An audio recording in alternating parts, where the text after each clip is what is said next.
McGarry with Dracut Arts, and I'm here to talk to you about our next art event on September 25th and 26th. We have with us today author Maureen Stanton, who's going to be speaking. Hello. Hi, thank you so much for coming. Thank you for having me. So, can you tell us a little bit about how you became a writer? Sure. I mean, I guess I was a writer before I was a professional writer, and that is just writing in my living room and sending things out in the world. And then when I turned 35, I had a little bit of a midlife crisis, and I decided, well, I always wanted to be a writer, and my life's half over. Why haven't I tried? So that's when I quit my job, and I saved up money, and I lived in very poor, for many years, and then I decided to go to graduate school, get an MFA. Oh, wow. And I got out of graduate school at the age of 40, so I'm a kind of a late bloomer. Good for you, But I did follow. That's very courageous. It was scary because I had always had a job. From the time I was 14, even high school, I always had a job. I never went without a job, I never quit a job without another one lined up. Sure, what did you do? Well, before writing and after college, I worked for 2 environmental groups. I was the director of development for the Nature Conservancy in Michigan. It was a wonderful organization. But at some point, you look at, say, hitting your mid-30s. For me, you look at your life and you say, well, I did always have a dream to be a writer.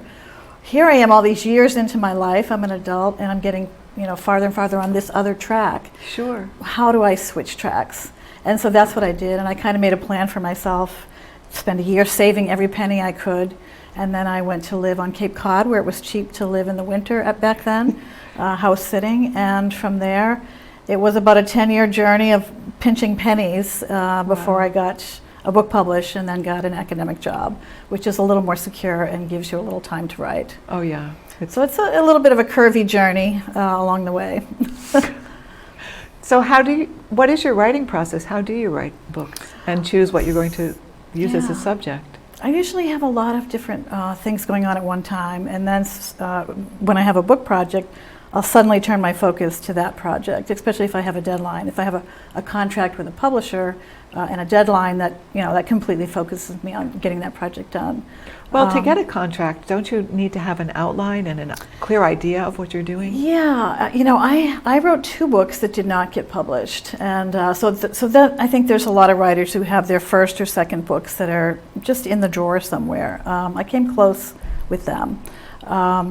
So there came a point when I was like, well, I want to publish something. I want to write something that someone's going to publish. I had an agent at the time, and I had 2 books in mind. One was this book about Walpole, my hometown, in my teenage years, and one was about flea markets. And he said, this is years ago now, and he said, well, let me hear about that flea market project. So that put this other book that just came out on the back burner, because I thought, well, he's interested in that because he thinks he can sell it. So I worked on that book for 10 years. What is so interesting about flea markets? I looked a little bit about Yeah, well, it's funny because now you've got all those.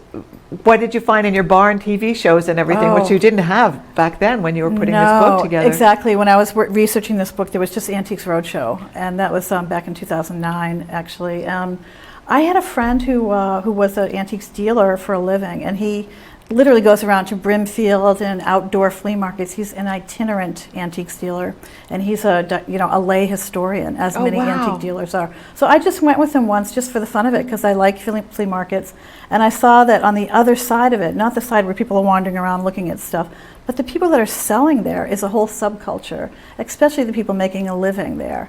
So once I went with him for a weekend show, I saw that there was a whole world there, and I thought maybe this could be a book. And so I did do a proposal, as we talked about. A proposal is kind of an overview of the book, an annotated table of contents so the editor can see a narrative arc of the book, and then a sample of writing, 25 to 50 pages. And it has to be really polished writing. Oh, sure, of course. So, and I was able to sell that proposal, and then I had a deadline, and I shaped the book. And I did the same thing for this second book as well. So the first book, Ron will put up the cover again. I'm going to ask him to put it back up for us. It's Killer Stuff and Tons of Money. What a wonderful, catchy title. Wasn't my title, but The insiders look at the world of flea markets, antiques, and collecting.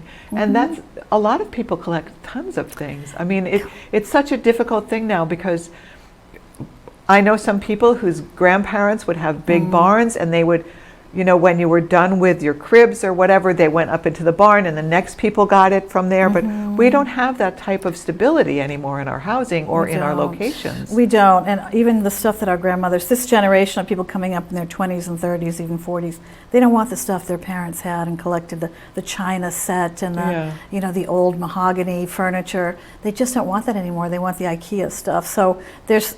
Well, it doesn't last as long. Some of the things we're buying these days, they're not made to last as long. They don't. And somebody actually with the flea market book, I had researched, somebody had done a carbon study of antiques, like an antique dresser versus an IKEA one. And the carbon footprint on the IKEA one is just enormous by manufacturing it and shipping it all over the world, as opposed to, you know, an antique one that was made years ago before there were even machines. Right. Some, you know, little craftsperson in a barn, and then, you know, the materials carried by horse and wagon. You know, they actually did the carbon footprint on the horse droppings. Oh, and wow. They made this comparison, and the IKEA dresser was something like 15 times the carbon footprint of a dresser you could buy at the Brimfield Flea Market that's actually really nice. It's solid wood. It might have a little bit of drawers that are hard to open, but I kind of like that a little bit better than the IKEA stuff. So that's interesting. But and you wrote about all those little bits of pieces, because even the way you're articulating it now, you're like drawing me into the stories. Well, that's the thing, is that, so I got interested in the objects themselves. So the story is about I follow the antique dealer, so it's kind of like this insider knowledge. I went to auctions, I went on the set of Antiques Roadshow, I went to high-end shows where where, you know, it's not surprising to have a $50,000 price tag for an item, and I went to lowly flea markets where he would go to try and find something that he knew was worth more, pick it up and then mark it up and sell it with, you know, the knowledge that he has and put it in the right context. So I did that over a period of 8 years. So I spent a lot of time there, did tons of documentary research.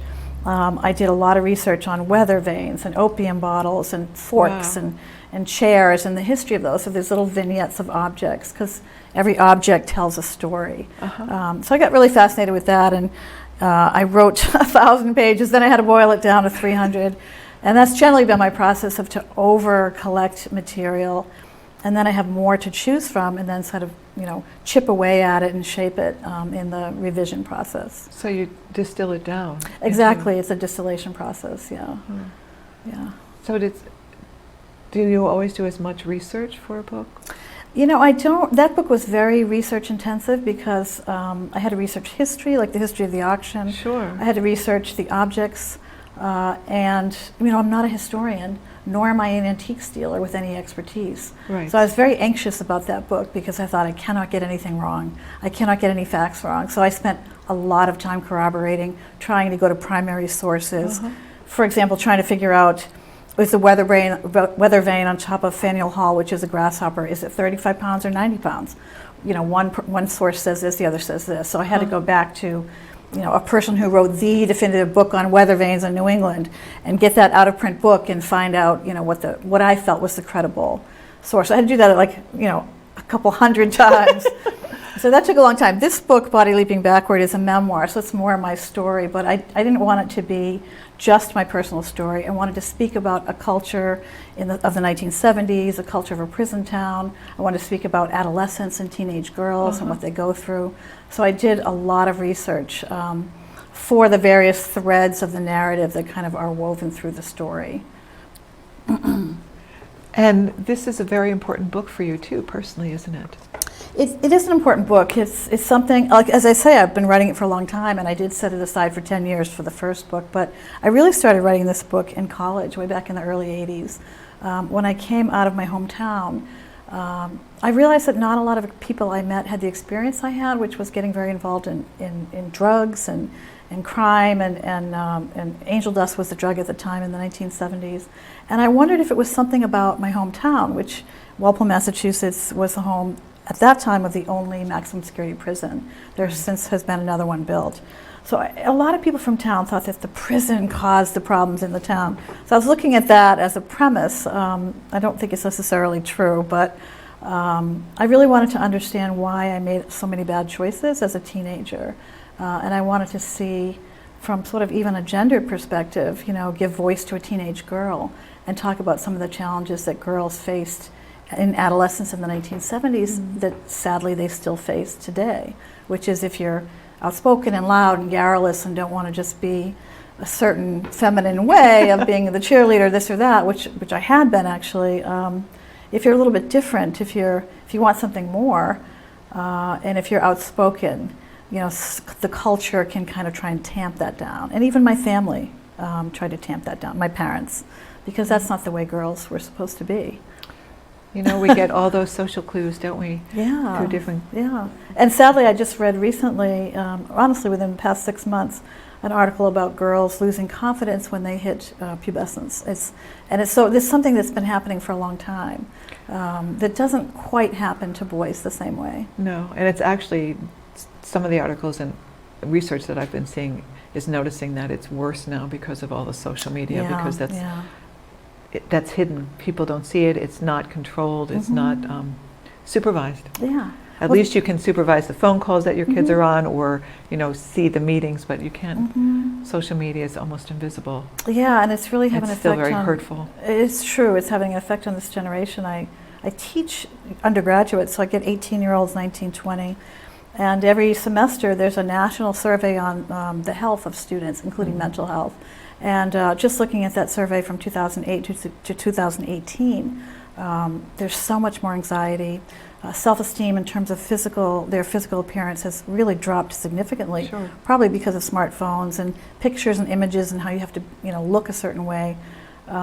If you make a mistake, which teenagers do, back in my day, maybe it would be forgotten, but today it's on social media and it lives there forever. Well, and not everybody would know all your mistakes That's either, right? Exactly. Maybe you're only your little group of friends. Your little group. You wouldn't necessarily carry it with you to college or to your next town or whatever. And it wouldn't be documented and spread everywhere. No, yeah. Yeah, so that's, there's definitely more challenges today in terms of that. So it's interesting because in both books you've looked behind the screen, as it were, and the way you talk about it reminds me of a sociologist really trying to understand the whole perspective and the whole culture surrounding this little area, be it the flea market or the auctioneers you were with or the girls in the town of Walpole. Yeah, that's really interesting because when I was writing this book, it has the memoir bits, which are very scenic, and they're my life and the stories and my thoughts and observations, even as a child and a teenager. And then in between that are what my editor actually called the sociology. That's what she called it, literally. I would call it the research, but she called it the sociology, or even anthropology, which always interested me. I wanted to understand myself, not just from the perspective of how my consciousness changed, but how I was influenced by the culture of the times, by the town, by my parents. So when I think of this book, I think of those Matryoshka dolls, the little Russian nesting dolls. And so you have myself and my story and my natural tendencies, I think, to be more outspoken, to be rebellious, to be a little reckless, I guess. And that is evident in my personality. That's a nice way to say it. Thank you. I mean, that's I think a different way to say it. But at the time, there were these pejorative kind of, labels, like you're too critical, you're too big mouth, loud mouth, smart mouth was the term. And then I wanted to see if the town did have an influence. So then that's my family, which is a working class family. Then there's the town of Walpole, and there was a particular drug problem that hit that town. The PCP came along and it hit towns. It sort of acted like a tornado, where it would hit one town really bad and the next town over maybe not. And it really depended on if there was a pipeline to bring the drug into town. And then it was the 1970s. And certainly the 1970s had an effect. And a lot of the research I did corroborated my own feelings of how I felt and the influence that things that were happening in the larger culture came through. For example, there's one scene in the book where my boyfriend at the time, he finds some gunpowder in a house and he takes it and he says, I said, what are you going to do with that? And he says, I'm going to make a bomb. And I started thinking, from the writer at the desk perspective, I started thinking, why would he say that? Why would he say make a bomb? There were bomb scares in school. Why were there bomb scares? So I looked at the 1970s and I found that in the 70s was a lot of radical activist groups bombing buildings, not necessarily people, although people were hurt. And there was a kind of a terrorism going on in our country from within. And in fact, even in my own town in that particular year, I think it was 1975, I looked in the town archives of the paper, and there were more bomb scares and bomb threats in that year than any other year. And the next year there were 2 and then none ever. So that year, so that's how like the culture kind of seeped in from this national movement. It seeped into the local level, and it seeped into our psyches as teenagers who are impressionable. Sure. You're reminding me of a book I read a long time ago called The Islanders by an author named Alice Hull, and she was talking about how women are islands, and she wrote it at the turn of the 1900s. So when I read it, I'm born in 54, so when I read it in my late 20s, mid-20s actually, it was peeling all these voices out of my head that I had never articulated, but that I had inherited both from my mother and my grandmother about my behavior and the way I was supposed to be. You know, which is what you're talking about. But I didn't even know those voices were there. Right. You know, and it's also a generational thing, because I gave the book to my daughter and she had no impact from it. It's like, okay, Mom, nice story. You know, but we have these voices and the ideas of how we as people, either as women or as Italian women or Irish women or Swedish or German, because there's the nationality or the religious religious impact. You know, are you the Catholic women or the Protestant women, or all this different labels that are placed upon us. And it's not just how they're given to us, but it's also how we receive them and then wear them. Sometimes it's not even really a conscious thing. We are, especially as teenagers, I think, are very porous. Even kids younger than teenagers absorb the zeitgeist. They absorb, you know, there's so much information that kids have now. Back in the 70s, we had glimpses of the newspaper and the magazine. My dad always read Time magazine and you know, Life magazine, and then you had the news, you know, and so you sort of gather that. You didn't necessarily process it, but I think it had an influence. One of the things I mentioned in Body Leaping Backward was seeing the cover image of Patty Hearst with a gun and thinking, this is a girl, you know, this is a girl doing these things. So, you know, those things, we don't necessarily know what to make of them, the sense to make of them as kids. But looking back on myself as a teenager, I could see the influence in my thinking. I had my diaries and journals from the time. And I was able to sort of see, oh, this is impressing on me. And sometimes you have to spend your adult life unlearning the things that you learned or picked up as an adolescent. Sure.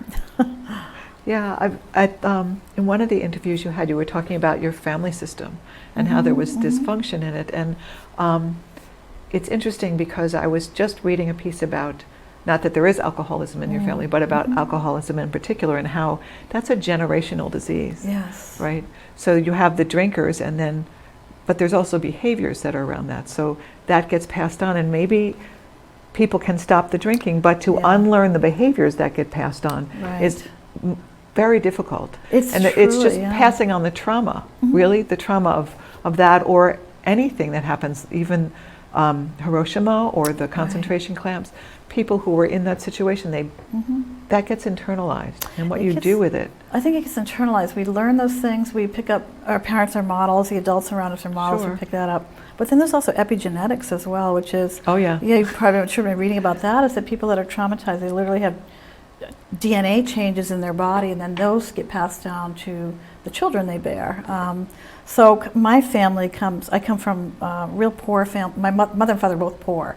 So they were sort of arriving in the middle class, as many were in the post-World War II baby boom kind of generation.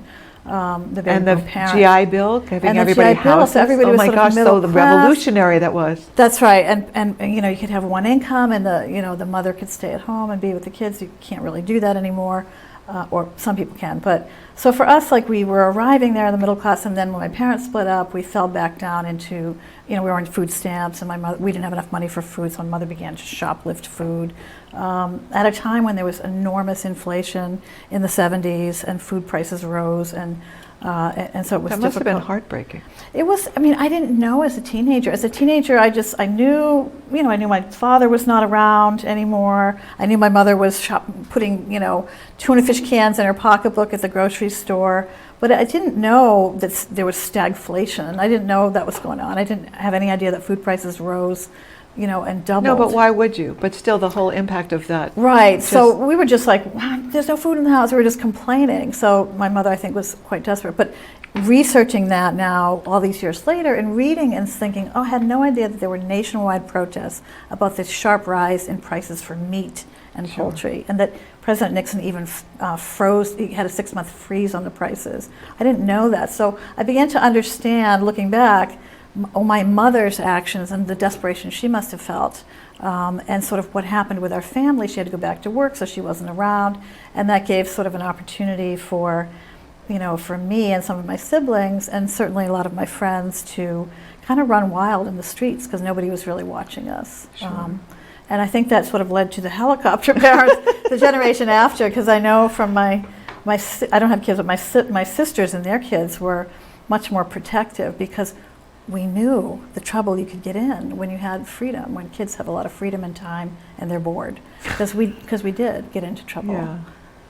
So you did get into trouble. So we did get into trouble because there was nobody watching,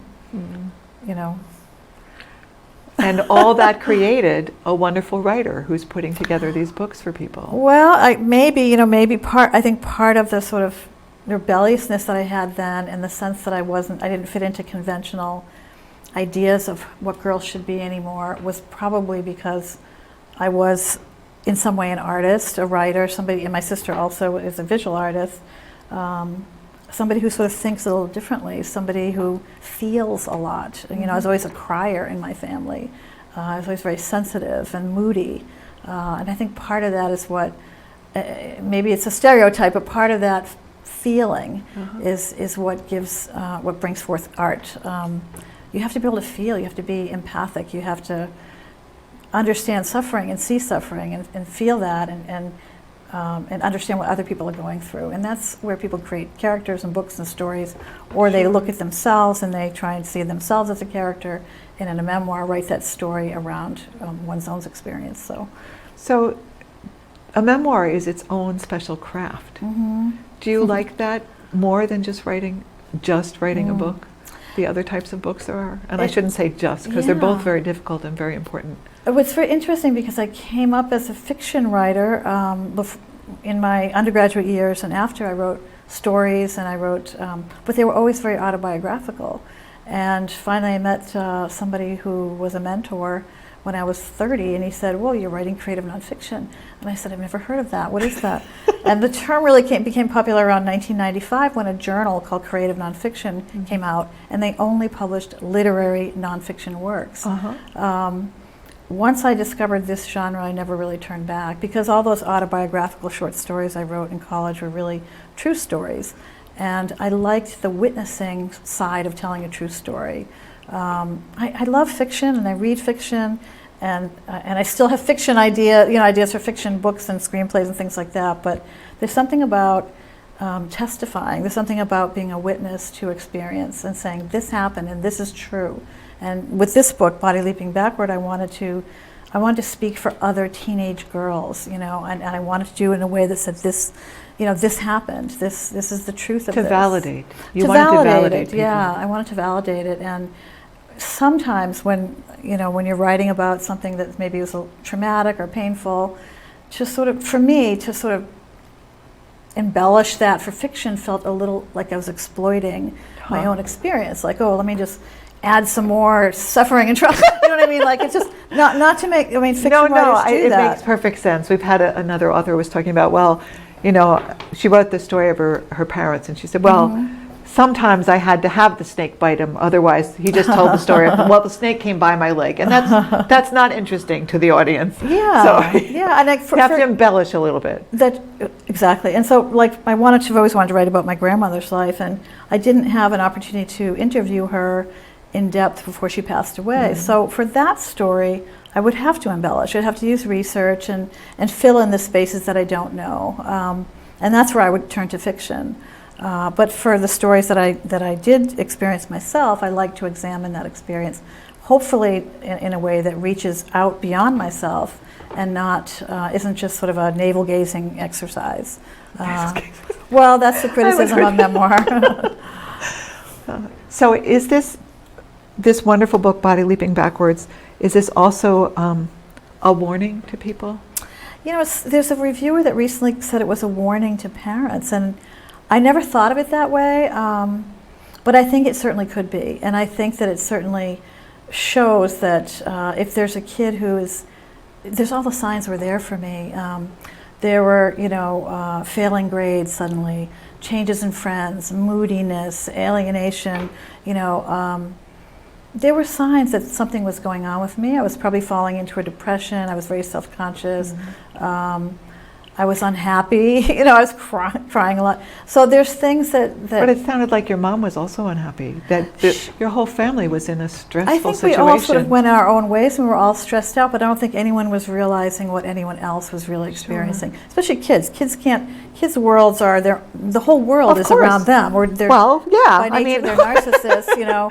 But my mother was just busy putting food on the table. She got a full-time job, and then she would always work these float shifts. She was a nurse. She went back to nursing school, got a degree in nursing, an LPN, and then she would take on weekends go work at the Medfield State, you know, institution there because they needed a night nurse, or and she needed at a the money. nursing home, and she needed the money with 7 kids. So, so she, you know, so she was busy doing that, and I was, you know, 12 when my dad left, and 13, 14, 15 is when the trouble started for me. And, you know, I just kind of spiraled downward. And a couple of my siblings struggled too. Some of them did not. So part of it has to do with our personalities. And what's interesting is my mother, the 3 of the 7 that I think probably struggled most are the ones my mother called her creatives. You know, my sister who's a visual artist, myself who's a writer, my brother who's sort of a craftsman. And we all live in Maine instead of Massachusetts. There's some correlations here that I'm not really sure, but something to do with, I think because we were maybe feeling different inside somehow, it was harder to adjust perhaps to the changes in our family. So, or maybe we're more experimental or risk-taking. And if those risk-taking tendencies are not channeled into something positive, they're going to be channeled, they're going to go into something negative. You know, the thrill of driving fast in a car, trying a drug or something like that, you know, shoplifting. Or the thrill of being published. Now it's the thrill of being published. Yeah, right. Exactly. Thank you so much for joining us. Thank you so much. Really have enjoyed speaking with you. And I look forward to seeing Maureen Stanton on Saturday, September 26th at 2 p.m. Please come down and meet her and hear about her book. Have some readings as well. Yeah.